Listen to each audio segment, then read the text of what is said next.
Assalamualaikum. Selamat pagi anak-anak. Gimana kabarnya anak-anak?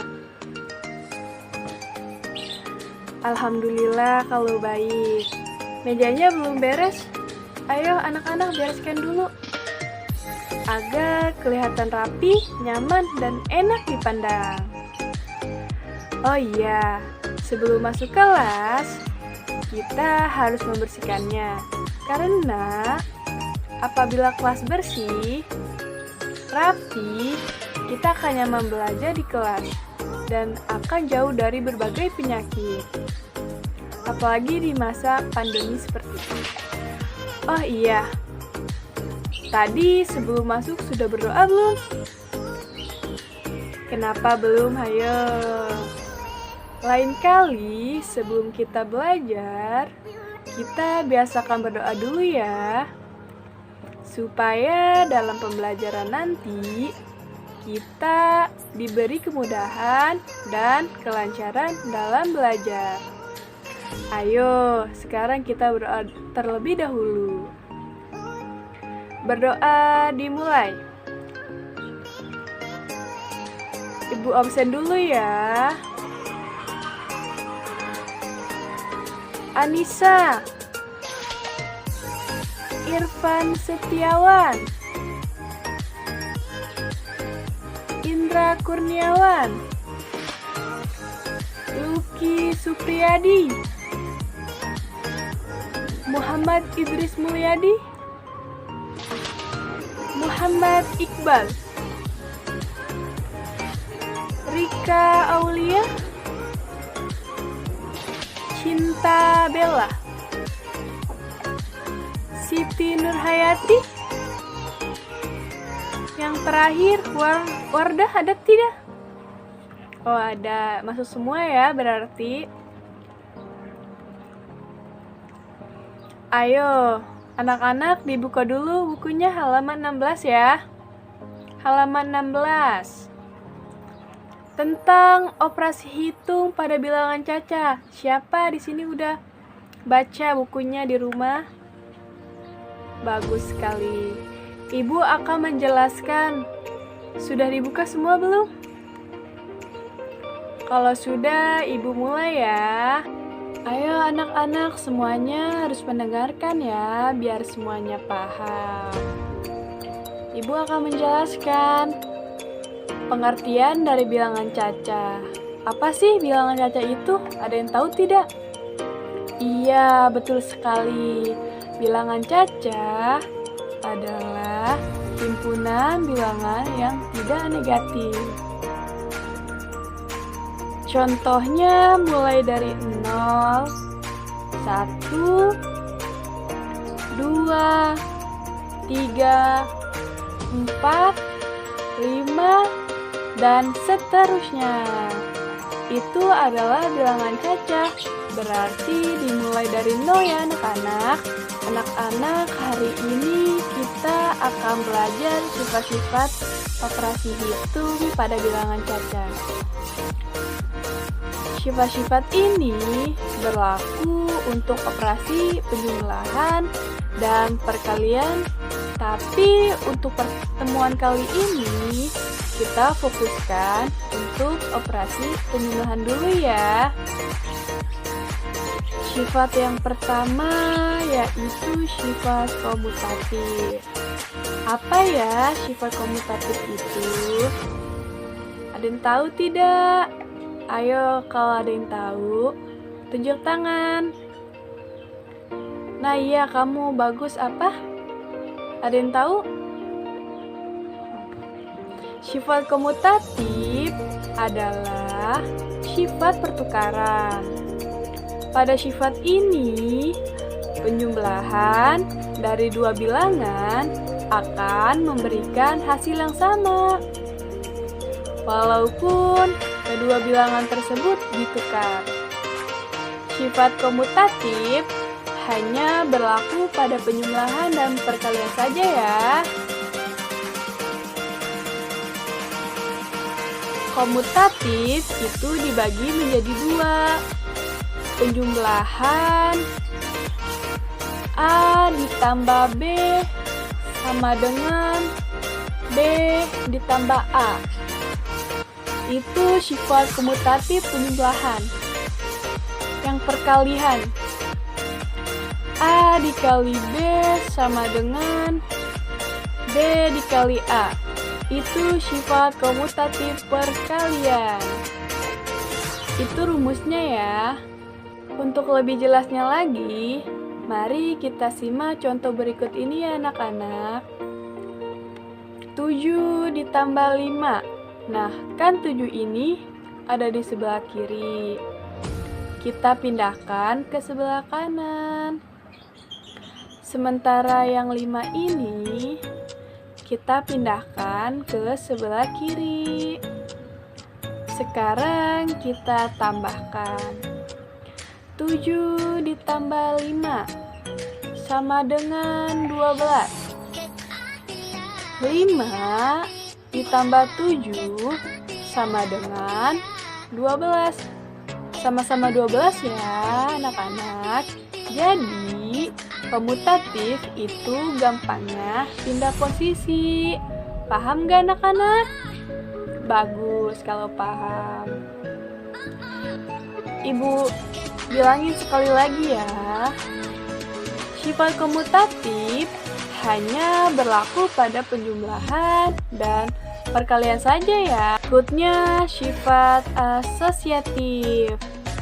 Sifat asosiatif adalah sifat pengelompokan penjumlahan dari 3 bilangan akan memberikan hasil yang sama walaupun dikelompokkan dengan cara yang berbeda.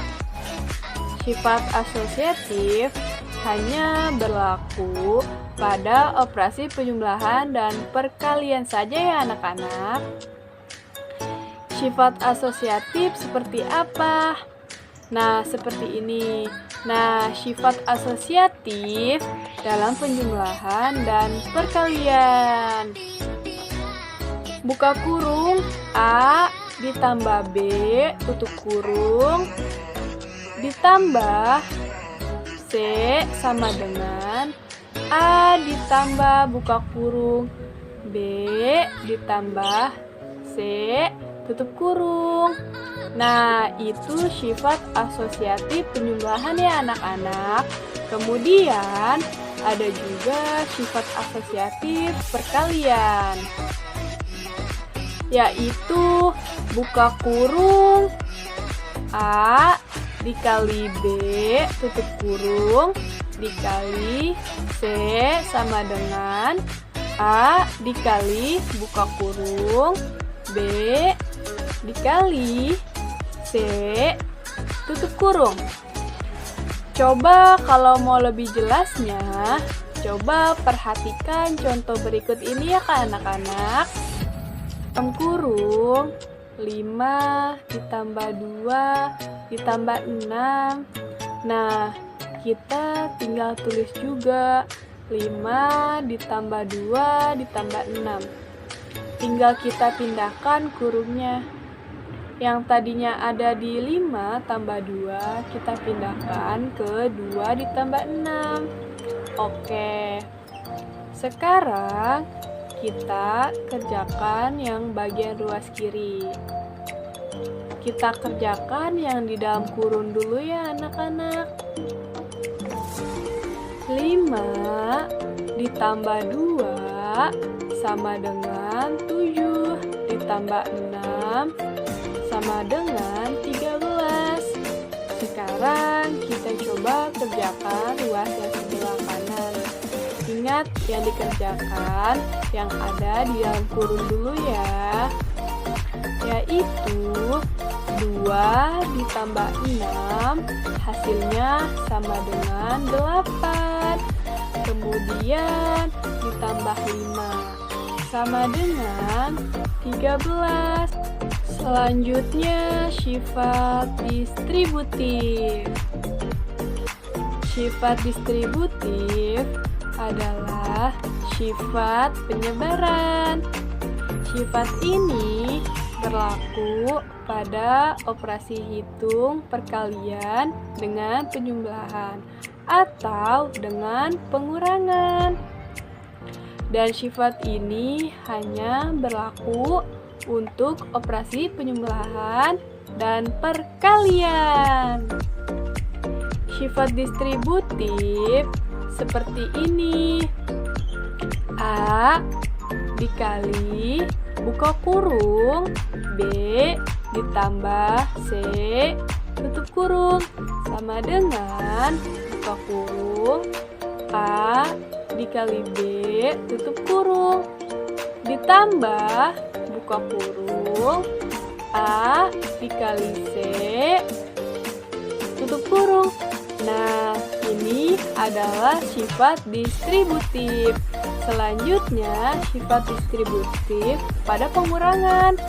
A dikali tutup buka kurung B dikurang C tutup kurung sama dengan buka kurung A dikali B tutup kurung dikurang buka kurung A dikali C tutup kurung. Dan untuk lebih jelasnya lagi anak-anak, sekarang kita perhatikan contoh berikut ini. 5 kali dalam kurung 4 ditambah 3. 5 kita kalikan dengan 4. Kemudian kita kalikan 5 dengan 3. Nah, di tengah-tengah ada tanda penjumlahan. Kita letakkan di sini. Jadi, dalam kurung 5 dikali 4 ditambah dalam kurung 5 dikali 3. Sekarang hitung 5 dikali 4 sama dengan 20. 5 dikali 3 sama dengan 15. Jadi 20 ditambah 15 sama dengan 35. Paham tidak? Oh, jelaskan lagi. Makanya simak ya. 5 dikali dalam kurung 4 ditambah 3. 5 kalikan dengan 4. Kemudian kita kalikan 5 dengan 3. Nah, di tengah-tengah ada tanda penjumlahan. Kita letakkan di sini. Jadi, dalam kurung 5 dikali 4 ditambah dalam kurung 5 dikali 3. Sekarang hitung 5 dikali 4. Hayo, berapa? Ya, 20, bagus. 5 dikali 3 sama dengan 15. Jadi, 20 ditambah 15 sama dengan 35. Begitu anak-anak, paham tidak? Bagus kalau paham. Selanjutnya, sifat identitas. Sifat identitas apa sih? Sifat identitas adalah sifat operasi hitung dari suatu bilangan yang hasilnya adalah bilangan itu sendiri. Kalau mau lebih jelasnya lagi, perhatikan contoh berikut ini. Contohnya sebagai berikut. 12 ditambah 0 sama dengan 12. Atau 0 ditambah 12 sama dengan 12. Jadi, sifat identitas penjumlahan adalah 0. Paham tidak? Bagus. Nah, anak-anak, ada yang ingin ditanyakan nggak soal operasi hitung pada bilangan cacah? Kalau ada yang ditanyakan, oh baik, kalau udah paham semua. Kalau tidak ada, baiklah, Ibu tutup pelajaran kali ini. Cukup sekian ya materi kita kali ini. Kurang lebihnya, Ibu mohon maaf. Wassalamualaikum warahmatullahi wabarakatuh.